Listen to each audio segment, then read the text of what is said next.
Can you tell me how it all started? Paano kayo nagkakilala? Saan mo Um, siya unang nakita na? After graduation from the PMA, na-assign kami ng Mindanao. No? 76. 76. No? Medyo almost more than 8 years ago doon. No? After some time in the field, nakuha akong aid ni General Gidaya, no? Which is the classmate of FBR, no? Class 51 niya, Ernesto Gidaya. So, sa pagiging aid ko, siyempre pag dumating ang VIP Chief PC, kasama rin ako. Kasama ako dun sa kanya. At nakita ko si Sunny Rason. Sabi niya, halika rito. Sabi niya kanya. At doon nagsimula na-introduce ako kay FBR. Kasi we go sama scuba diving niya, sumasama kami. Although ako ay hindi pa trained, sumasama na ako kasi sinasama ko ni Sunny Rason. So, but Gidaya was Army, no? PC. Yeah, he was right. he was the 4th PC zone commander dati. Oh, okay. And FBR was The Chief PNP. Chief PC. Chief PC. So, PC. okay. So, doon ka. Sunny Rason Was the aid ni FBR.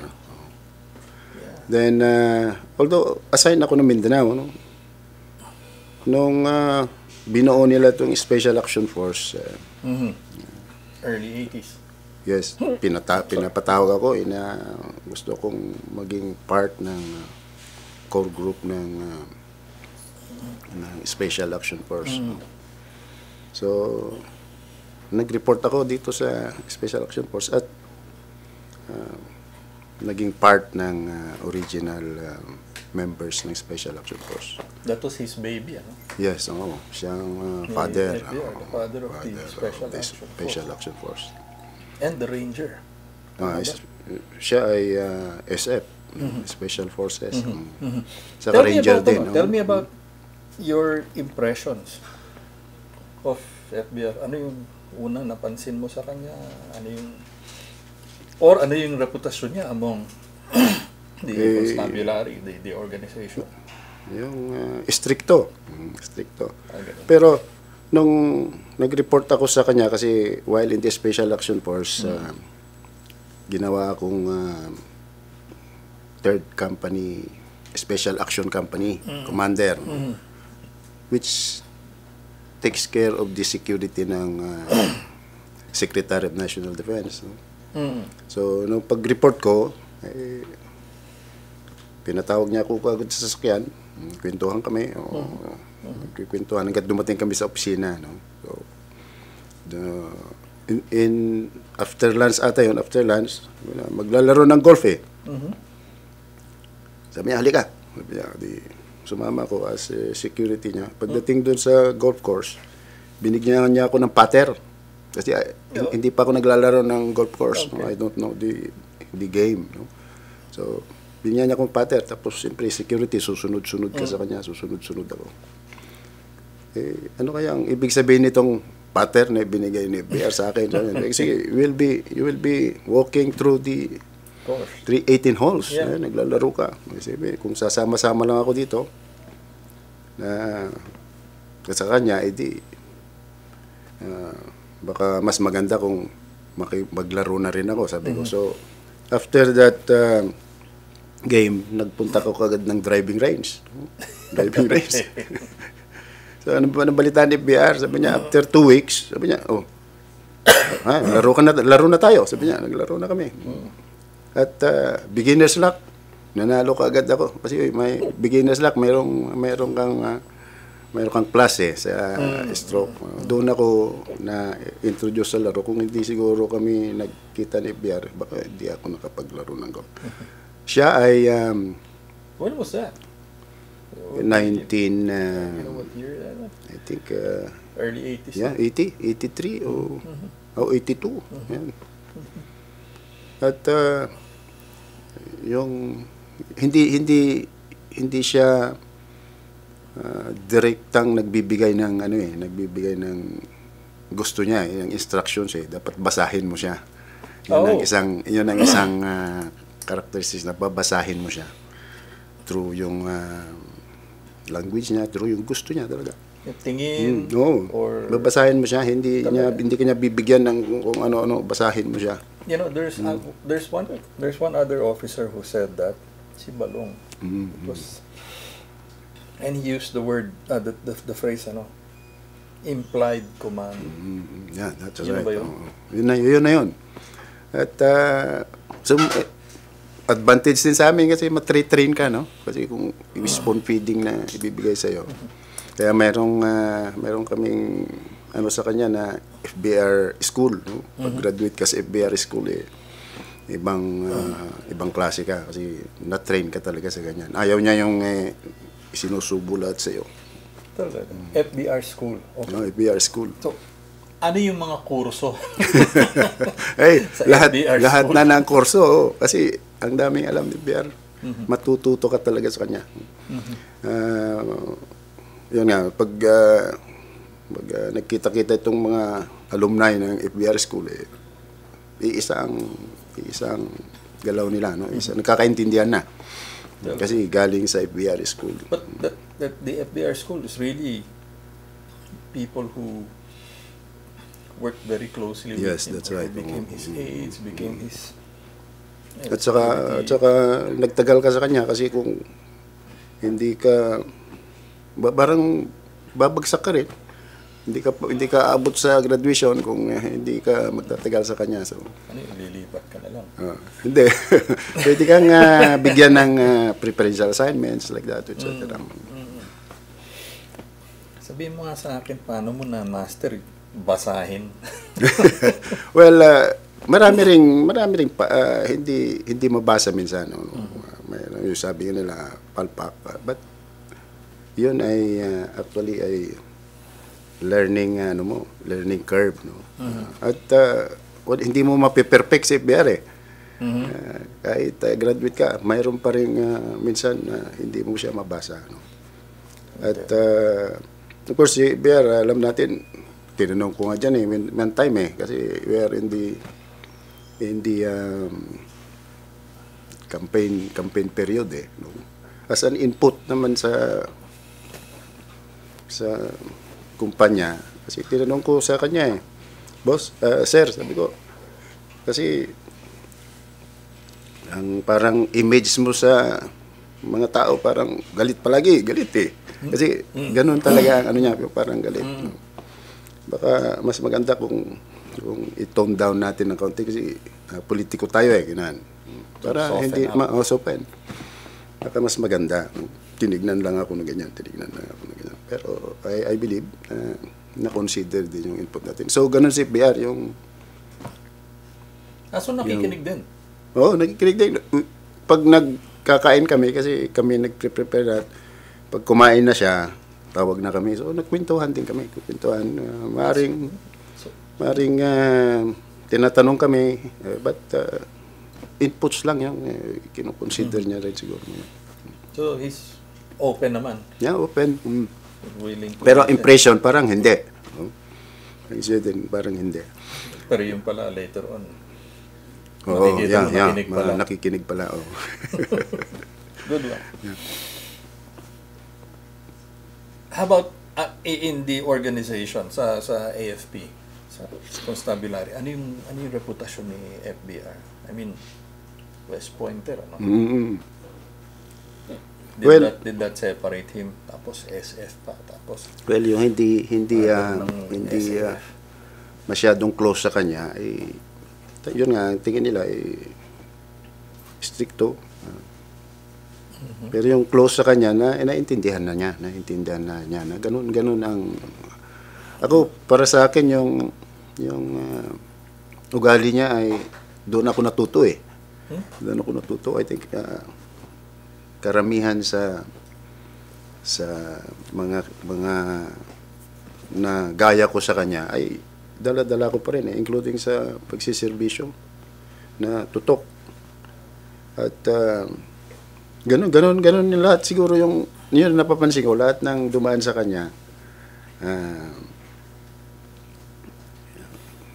parang tutok sa trabaho. Mhm. Pero may downside din eh. May downside if you are too much. Si Bear ganun eh. He was too much dun sa trabaho niya na kumisan eh, mayroon ka namang ibang part ng buhay mo eh, yung pamilya mo eh. Kasi kung dapat mabalance yun. No? Mabalance. Talaga. Was that a cost, a sacrifice you had to pay? Having been assigned to him?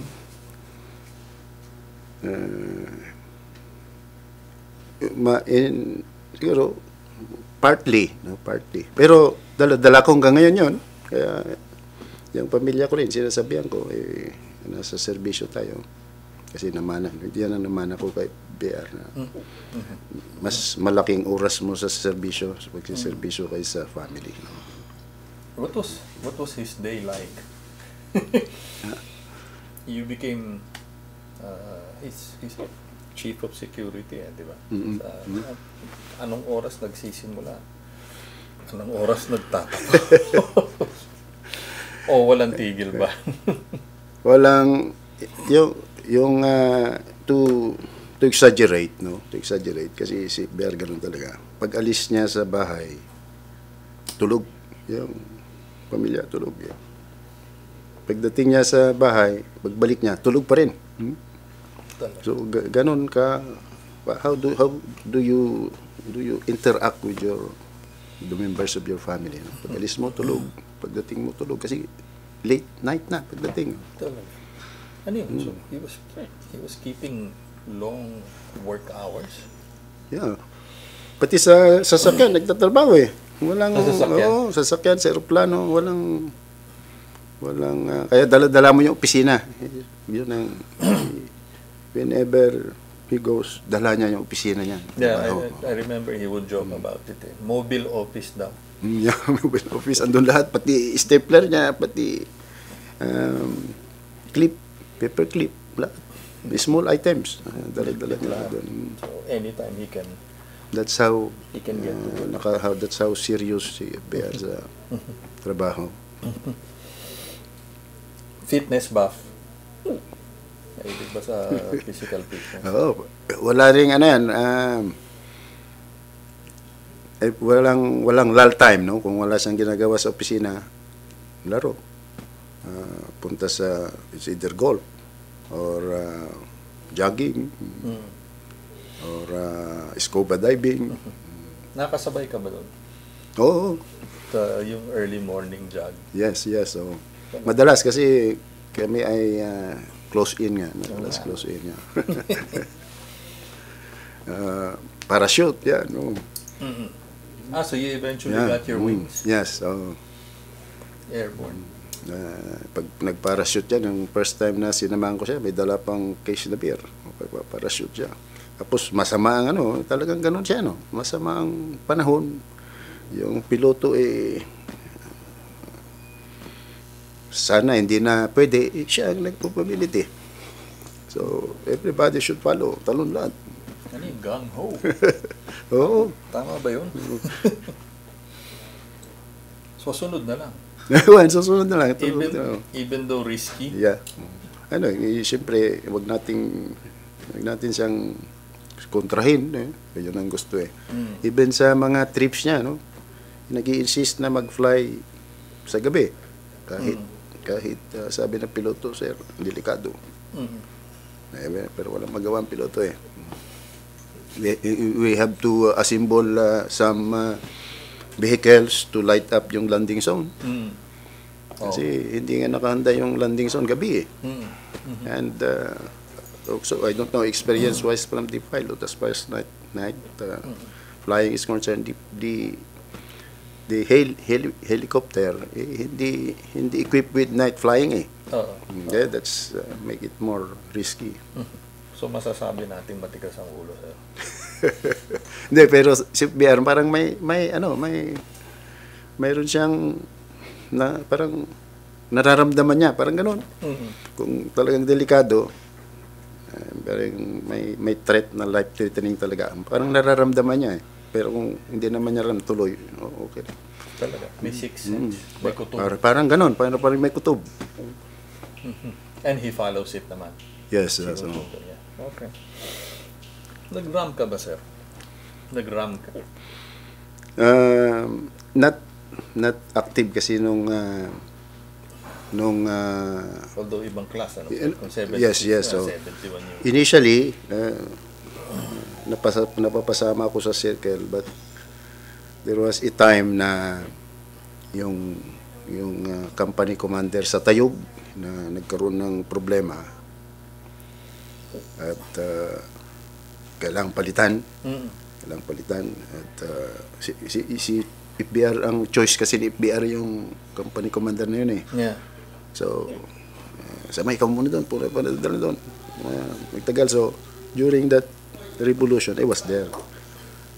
That's, I think... Anong EDSA? Wala ka sa Yeah, EDSA? wala sa EDSA. I was protecting the North. Parang, I think it was part, siguro, that was part. Where were you posted, sir? Tayog, Pangasinan. Sa your Pangasinan. province. Then after the revolution, saka bumalik ulit ako. Okay. Nakikita ba ninyo na if there was kung may discontent siya about na ano siya, no? Na-pass over siya. Diba? Sa selection as COS. Did you notice? Well, deep inside, may napapansin, no? Pero hindi niya nilalabas, no? Hindi niya nilalabas. Sa mga salita lang niya among contemporaries, although hindi namin napirinig, pero parang ganun ang usapan. Pero hindi niya na pinapakita. Very professional. Talaga? Very professional. So, take it as it is. Talaga. At gawin lang niya yung trabaho niya. Kung na-bypass siya, let's do our job. It puts more importance doon sa teamwork, as he's part of the government, so his role as part of the team. But eventually he decided to break away. Yep. And then withdraw his support. 86, no? Medyo nabulilyaso yung plan. Tama. So people were forced to play their hand and really ram hold that at the end. Nagulat kayo? I mean, I'm asking because SAF was a very tightly knit unit around FDR, di ba? Sabi nga nila, sariling army ni Fidel, di ba? So, nagulat kayo na nag-decide siyang humiwalay siya. We're expect him? We're expecting. Expecting. Why so? Kasi yung preparations na ginagawa, no? Where we organizing a special unit, we train so hard, we're equipping our, of course, our higher ups are doing something, but on the ground, kasi kami ay kapitan nun, we are on the ground. Why are we doing this, no? So we will be expecting something.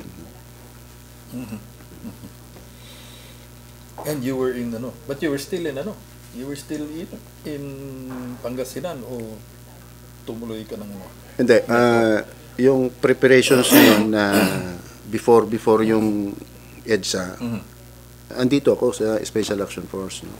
Oh. I was brought there nung nagkabulilyaso doon. But ang feeling ko, it's part of the ayaw lang nilang sabihin siguro na punta ka doon kasi you protect the North, no? So it might escalate, di ba? Escalate. And alam naman natin ang during the guerrilla wars ang withdrawal sa North eh. Yun lang ang feeling ko sa I was not told na that way. Was just told there, go there. Pero parang holding force ka doon. Ma Di ba? maaring ganon. I was reviewing the events and relating to history. That's a area where people go. But it became successful. Yeah. Di ba? Cory appointed him chief of staff of the NAFP, Yes. New Armed Forces of the Philippines. And were you still up north during the series of coup attempts? Ilan yun? Yes. Ito yun. Dito na ako, no, immediately after the EDSA, nung natapos na, I was recalled. Recalled na dito. So holding force ka talaga. I don't know. I don't know. So you were recalled. Oo. Okay. Back to Yes, back to the Krame. Special Action Force. Then nung nag-secretary siya, I was designated as the chief ng security, Chief of security. security Special Operations Group. Pero ang likot na niya noon, di ba? Panay, Oo, yan. panay Likot na ang siya. ikot na niya noon. Ikot na yan. Talagang he visits the troops, talks to the leaders on the ground. Pero SND na. No? SND SND na. Teka, balikan ko muna yung mga puso. Tell me, what was he like as a commander in fighting your own fellow soldiers? Ano yung pakiramdam? As much as possible, ayaw niya yung magbarilan. Let's talk. Pag-usapan natin ganyan. As much as possible. Kasi nung, that was 89, I think, yung binumba kami dyan sa, no? Binumba kami dyan sa Aguinaldo. No? The enemy, the rebels are just beside us. Nasa likod lang namin ng DND. Ano pa, lumabas pa siya eh. Eskortan niya pa palabas, tinitignan na yung mga paligid-paligid eh. Ayaw niya talagang walang order na get ready, wala. So, kausap niya lang yung mga nasa taas, nakikipag-usap palagi. He's trying to diffuse the situation para hindi grumabi, hindi tayo magbarilan. Strangely, ano? Sundalo. No, sundalo at saka sundalo eh. Oh. Dini-diffuse niya. Talaga, you saw that. He Kasi, was hesitant na makipagpag. ayaw niya. As much as possible, wag. Hindi yung kung gira-girahin niya. I think it happens so many times, including dyan sa Karami.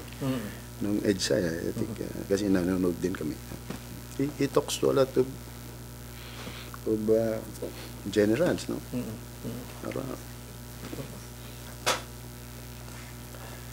Did you ever imagine him running for president? Hindi. Not Talaga? not the early, nung nasa DND kami, after the EDSA, nasa DND na kami, I think mayroon kaming nasisense kasi magalaw nga magalaw. No, yeah. Yan, kung sino pinupuntahan niya eh. Oh. Including sa remotest area, pinupuntahan niya. Magalaw siguro. Yun na, mayroon siyang Kailan yun? Kailan plano. yung napansin na hindi lang, di ba? Parang hindi na... Nung pag-secretary niya, I think SND he was appointed as secretary ng SND. So you started noticing. Kailan yun na-confirm? Hindi, ano na siya nung sumama siya, kasi yung mga inner circles niya na nasa civilian, palaging meeting. Ito na siguro yun. Meeting. You remember what we year? start, ano ba yun? Hindi ko maalala kung ano yun. Basta, he called a lot of of friends Mhm. na usap. Si Joel, di ba? Si Joel Monte. Mhm. Mhm. Mhm. So Palagi, there were a lot palagi, of meetings. lot of meetings. I And think then- they're cooking something, perhaps. Ako naman noon, ano bang, kapitan lang ata ako noon Mhm. And then he announced. Yep. Nagulat ka na? Hindi. Hindi na siguro no pag-announce kasi we are expecting we even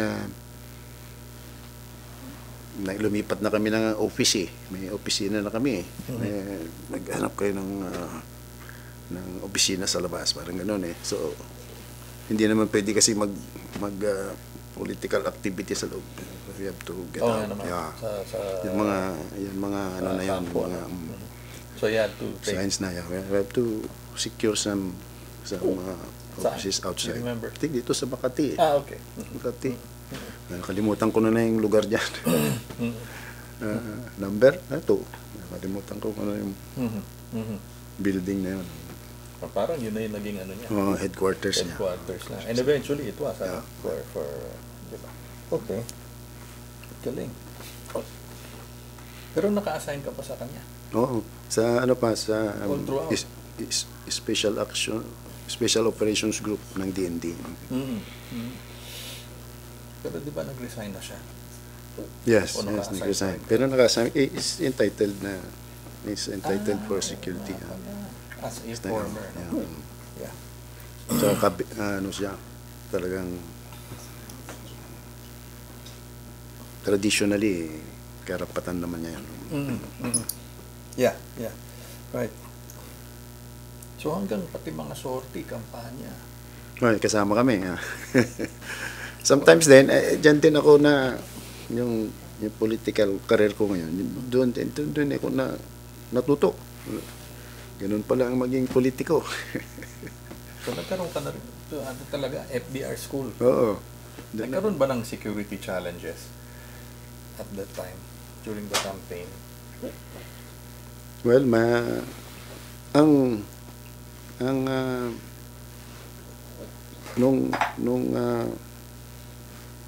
Kasi nga, di ba, kahit saan pumupunta Oo. ito, di ba? at saka lumalakas siya. No? Lumalakas siya. At that triggers yung threat sa kanya. Kasi malakas siya. So, nakikita namin yon at gumagawa rin kami ng mga countermeasures para makatulong. You noticed that, ano? Yun ay na-assist namin yun. Habang umakyat yung suporta and his appeal, nag-i-increase din yung... Increase yung threat. Kasi he is a person to reckon with. Siya ang kalaban natin. Parang gano'n na. Oo nga naman, kung mahina ka, hindi ka papansinin. Hindi ka naman papansinin In his case. That's one challenge na we have to face. Oh, and this was the time you said na nabanggit mo sa kanya, sir, kailangan palambutin mo ng konti. Yun ang isang sa kanya, yung maliit na tao. Tinatanong din niya, ano bang napapansin niyo sa akin? Ganyan. He likes input from the ground. Na kami, kasi one time, pinulong kami lahat ganito, ganyan yan. Alam niyo naman kung ano nang gagawin natin, anong plano natin. What can you say? Anong masasabi niyo? Well, everyone nagsabi ng nasa loob niya. Which we appreciate kasi binibigyan ka ng importansya kahit maliit ka lang dun sa organization. He was open to feedback. Feedback. And he won the presidency.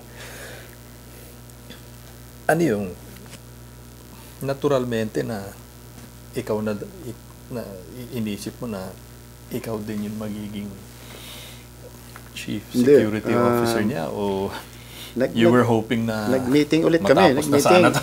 Nag-meeting. Yun na sa kanya eh. Of course, nag-meeting face-to-face sa kanya. Gusto niyo bang sumama? Oh, he asked you. Okay. Gusto niyo sumama sa Malacanang. Kasi, of course, you have to think also of your career, no? Kung andyan ka palagi, paano naman yung ibang aspect ng career mo? So, tinanong kami. Gusto niyo sumama? Kasi may challenge yun di ba? If you're posted in a staff position too long, then you're as against command and combat. At saka field. Hindi, No? palagi ka lang dyan sa Metro Manila, etc. Then your promotion is Affected yung career mo. oh. So Tinanong kami, bakit mo gustong sumama? It's my choice to serve you, to serve the country. So you were expecting 6 years? Hindi rin. I think it's challenge din sa amin to organize yung security niya. I will not expecting na sasama kami lahat doon, but paglipat namin sa Malacanang, dapat ma-organize din yung security niya. Although mayroong in-place security doon, but of course, you have to iba yung style niya eh. Yeah. Kaysa yung papalitan niya eh. Iba yung style niya. And So, i-tailor namin yung style niya dun sa security. Okay. And you were, what was your specific duty? I was the commander of the, yung COPE, commanding officer of the Presidential Escort, na nagbabantay sa kanya at saka sa first family. That's a very unique job description, or job in the military, because while naturally you are soldiers, I mean, there's the prospect of getting shot at, but presidential escort is, that you're going to have to take a bullet, That's it. diba? Or jump on a grenade, diba? I mean, tell me what was going through your head, or how you took to that kind of a job. Well, na-enhance lang. Pero that's the training talaga ng soldier eh. If you go through the training, particularly sa special unit, no? Gano'n na. Yung buhay mo ay, yung paa mo ay nasa ibang na.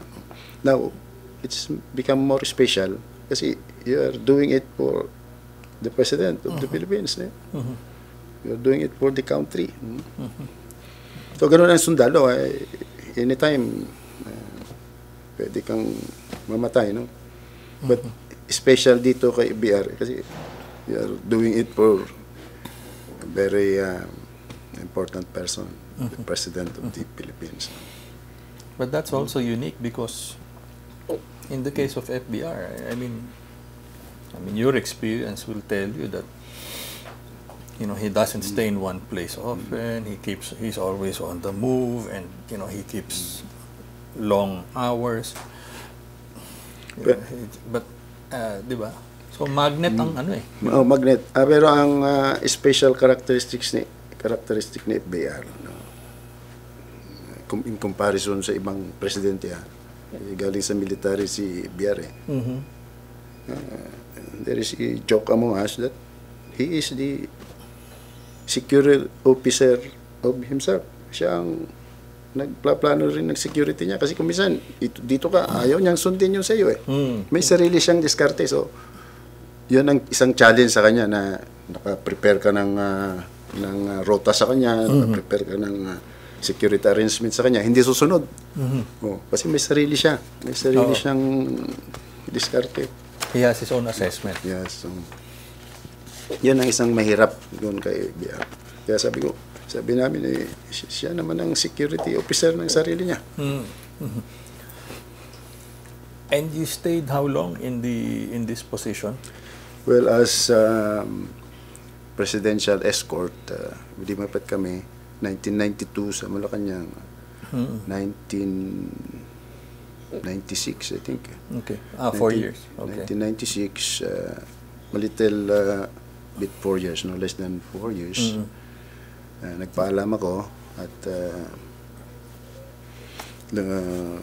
lumabas naman para one is to, natagal naman ako doon, no? Pangalawa, to give way to others. Yung na sumusunod sa atin para they can also head that unit. Okay. Ako naman, napunta ko ng Cavite, Provincial Director ng Cavite. PD Cavite. PD Cavite. Nag-regional ka pa Regional. sila, di ba? Regional, Region 1 as Operations Officer. Kasi nung napunta pala ako sa Cavite, natapos ng eleksyon, nanalo si Erap. Erap so pinalipat ako sa Region 1. Pero you were in Region 1 before naman, di ba? Oo. Sa Tayog posting ko. But how did you stay, or how do you stay connected kay FBR?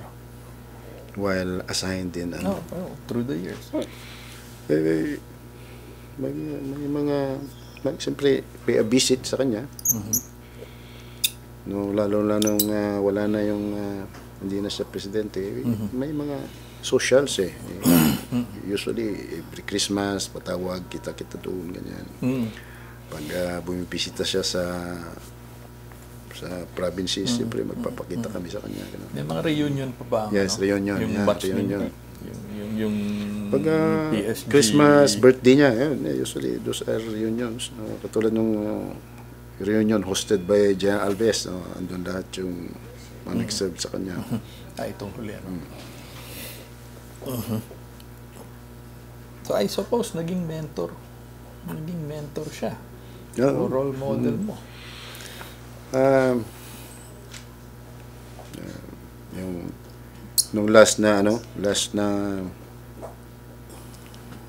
pinagkita namin sa Special Action Force Bikutan, there was si Noli Talino, there was monumente, unveiling of a monument, I think sa 44 Beret monument, etc. Andun si BR, no? Kasi yung mga ganyan hindi niya iniatindahan niya lahat yung mga activity na ganyan. Doon nagkita kami, kwento-kwentuhan na gano'n, in a table na gano'n. Nagkwita naman, tanong kami, sinong naka-hole in one dyan? Sabi niya, taasan ng kamay niya naka-hole in one. With the President. Sabi niya, kasi ako, when I was in Cavite, he witnessed my hole in one. Hole in one ako sa Cavite. Okay. Witness ko I think si Trilon, si Gabriel Singson, siya. That's a special in one because ang witness ko, presidente. Pinagmamalaki din niya na yan lang ang hole in one na witness ni President. Nakita niya mismo. Nakita niya mismo. Kasi ka-flight ko siya ka-flight ko. Oo. And Ayun, ganun lang, naalala niya yung mga nakaraan pag nakita ka. And eventually, you took after him, ano? I mean, you ran. Elective office. Yun nga, sinasabi ko kanina, school na rin yun eh. Doon ko nakita rin yung how to strategize, no? Yung, sa politics. Kaya, of course, ang nauna dyan, si Ray Velasco, no? Nanalo siya. At, let's give it a try, sabi ko. Kaya, sige, subukan din natin. So, in short, naging mayor din tayo for 3 terms. At pinupuntahan ako ni Pierre doon, bumisita sa aking opisina eh. At saka every time na pumunta sa Pangasinan, kita-kita kami, pinapapatawag ka. Or kahit walang patawag, basta nalaman natin nandun siya, pupuntahan natin. Magkukall ka sa kanya. Magkukall sa kanya. It was important, ano yun? Tuloy rin ng public service. Was that also, to you, a continuation of the, I mean, you could have retired. Yes, that's right. Di ba? became a private citizen, but no, you chose to. Ang promise ko sa family ko nung nag-retire ako, kayo na ang boss ko. No? Wala na, retire na eh. Pero yung pag-uwi ko, hindi magandang nangyayari eh. And pumasok yung FBR spirit. Ano? Problem solver si FBR eh. Problem solver. No, i-solve natin to sa bayan natin. Natulungan natin yung ibang bayan, nakapag-servisyo tayo sa ibang bayan. Itong bayan natin, hindi natin mapag-servisyo. So, kinausap ko ulit, bayag ba kayo? Kahit sandali lang, para makorek lang. I think that's what FBR, kung may nakikita siyang mali, you have to correct it. So, nahawa ka sa kanya? I think so. yun ang FBR school na mahawa ka dyan. So, meron ka bang naalala mga specific skills that you learned from him na dinala mo as mayor? Na in-implement mo as mayor? Yung HWI, no? Handwritten instruction. I think that expedite everything eh. You don't have to talk to that person. Just write on the paper. Do this, ganyan. Handwritten instruction. Yan si BR. No? You receive a lot of handwritten instructions in a paper, in a piece of paper na pinadala mo sa kanya. Kasi nakakausapin ka, very time consuming, ba? So, naibabudget niya yung oras niya through handwritten instructions. At very effective. Kahit sa akin, doon sa opisina ko, ganun din. Handwritten instructions. Kaya yung mga tao, nung nadatnan ko, nagulat sila. Baka may mga ganung handwritten instructions. Yung mga visitors namin na nag-assist sa amin, yung mayor namin has a lot of handwritten instructions. Titignan na lang yung mga papel. Lahat ng papel na dumarating. That's a BR style. Saka, the marginal notes. Marginal note. Ang tanong ko, color-coded ba rin? Ay, sa akin, hindi. Hindi. Yung sa kanya, kasi malaki eh. Malaki. Dito sa amin, yung sa amin naman, wala, pare-parehas lang eh. But I think yung color coding niya is kailangan color coding. Red, black, green. Nakikita ko rin kasi, I mean, may mga bumabagsak dun sa press office, nakikita namin eh. Tapos, yung complete staff work, CSW, yung completed staff work. Pag dumating sa kanya, paper man na lang niya. Trabaho. Kasi complete na, wala na siyang tatanong. Yun ang isang natutunan ko at yun ang na-share ko naman on the ground. Kasi ibang style din sa local government. Nadala mo rin yun? CSW? Oo, CSW. So, hasana rin sa CSW yung local government ng ano? Kaya nga yung sabi ko, tapos na ako, dapat yung susunod, na-institutionalize eh. Napakadali na mag-mayor, sundin nyo na lang yan. Oo nga naman. Diba? So, nakatulong ba o hindi yung tour of duty mo sa kanya? Malaki ang malaki ang impact niya sa buhay ko. Yung style niya na nakuha mo, na i-share mo sa baba. Napakalaki. Kaya I'm lucky na graduate ako ng FBR school. Meron ka bang special or most memorable moment with FBR? Something that always, pag naisip mo siya, yun yung naalala mo. Yun yung naalala mo. Okay lang kung wala. Hindi, ito, dumaan kami lahat yan ng ganyan eh. Yung, hindi ka mahal ni FBR pag hindi ka napagalitan. Talaga? Pero yung galit niya ay hindi naman galing sa loob eh. Galing lang sa galing sa labas, galing loob. Kasi, pero, yun nga, yung, kung hindi ka pinagalitan ni BR, wala kang kwenta sa kanya. Kasi bakit ka papansinin kung... No. Ano yung badge? I think that's the... hindi ko makalimutan sa kanya. Kung hindi ako pinagalitan, hindi ako natuto, di ba? And you knew that you mattered. Yes, so...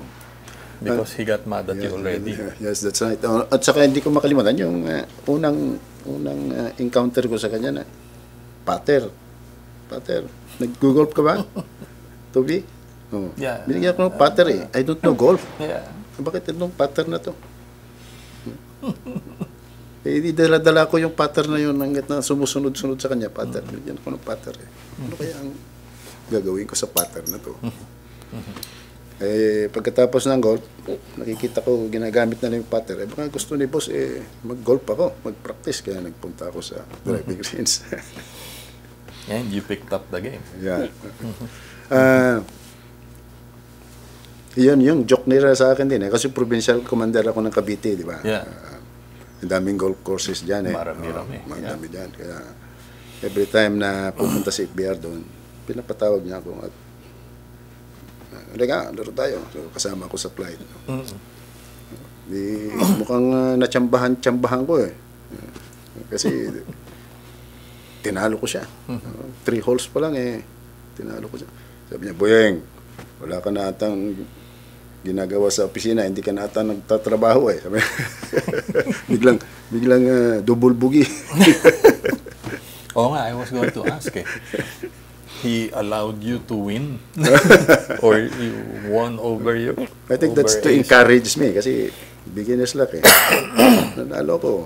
Nanalo ko sa pustahan. I think 30 pesos na pustahan. Nanalo ko. I think that's to encourage. Kaya yung sabi ko si Pierre, hindi siya nagbibigay ng instructions eh. Basahin mo siya eh. The fact na baguhan ka tapos pinanalo ka, di ba? Encourage you. Encourage to play the game of golf. Kasi ang golf sa kanya, hindi laro eh. Hindi trabaho pa rin eh. Yeah, he works in the golf course. Yeah, I mean, hindi naman he would play with businessmen, with politicians. More on work yung golf niya eh. Rather than play. Rather than, well, it was a mix of business and, I guess, leisure. Yes. What to you was his greatest contribution to the country as a soldier, as president? May nakikita ka bang outstanding contribution? Yung as a soldier, yung ano niya, yung palagi niyang institutionalize yung sistema. No? Tapos chain of command. Very ano yan, chain of command eh. Professionalism. No? Yun ang na-imbag niya. Force, gawin mo yung trabaho mo. No? Yung the way, kung makita mo siya na nagtatrabaho, mahihiya ka na eh. Wala kang ginagawa eh. No? So, dapat magtrabaho ka rin. No? Magtrabaho. Noon pa yan, sinasabi niya na yung UST, Unity, Solidarity, Teamwork. No? Every time he goes down sa troops, yun na sinasabi niya. I think ito ay pagbigay sa at saka malinis na pagka malinis na pamamahala, no? Clean governance, yan ang naibigay niya sa military. Of course, as a president, ganoon din eh, kung ano yung experience niya sa military, dinala dito sa Pilipinas, sa bansa natin eh, na yung institutionalization, teamwork. Kaya nung panahon ni BR, pag malapit ka sa kanya, huli ka. Huli ka, hindi ka bibigyan ng favor. Huli ka. Let's unahin natin sila. Ayaw niya pakitang may bata-bata siya, etc. No? Of course, mga voice naman ko minsan, nasaan na yung sinasabi nyo? Yan. Pero tignan yung na-serve natin sa bayan, o nating tignan ko sa sarili. Tignan natin anong nagawa ni FBR sa ating bayan. I think is deep. Tingin ko yan ang hindi, kung wala lang yung financial crisis siguro kasi pataas na tayo kung wala lang yun. I think kahit sino naman affected dati. Without that, ang ating bayan because ang bating bansa because of him. Sana umangat na. Talagang umangat na. Because yung ano niya, yung style niya na walang kinikilingan. Level the playing field. Tapos he makes friends with everybody. Hindi, walang politika. Ganun. Looking back at everything you shared together, endured together,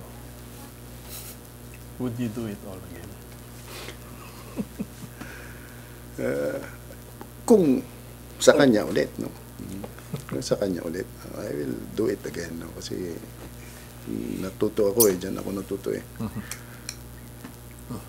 kung I don't know, kung mayroon pang ganyang style ulit ng presidente, I think nag-iisa si FBR na ganyan. I will do it again kung ganun ulit siya. Kaya palaging bumabalik kami sa kanya kasi parang naging naging so close to him, parang part of the family, including the first lady. Parang part ka na pamilya Okay. Thank you very much. Thank you, Toby. Thank you. I hope na i-share ko ng kaunti yung aking experience with